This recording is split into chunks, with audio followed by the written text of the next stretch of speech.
Toshkent tumani axborot kutubxona markazi jadid adabiyot namoyandalaridan Is'hoqxon Ibrat kitobini tavsiya etadi. Vatanning mustabidlar zulmidan ozod bo'lishini, millat farzandlarini sharafga to'lganlar qatorida ko'rishni orzulagan xalqimizning qalbi uyg'oq farzandlari, jadid adabiyot namoyandalari bugun yana o'z o'quvchilari bilan yuzlashmoqda.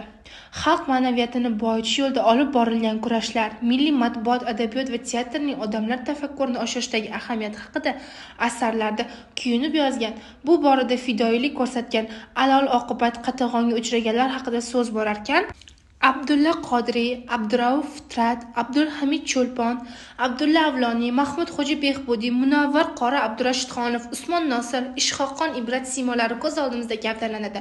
Ular o'z asarlarida ko'targan muammolar hamon bizning qarshimizda bo'y ko'rsatib turibdi. Biz hamon millatni uyg'otish, uyg'onganlarning vazifasi degan chorlovga munosib javob qaytara olganimiz yo'q.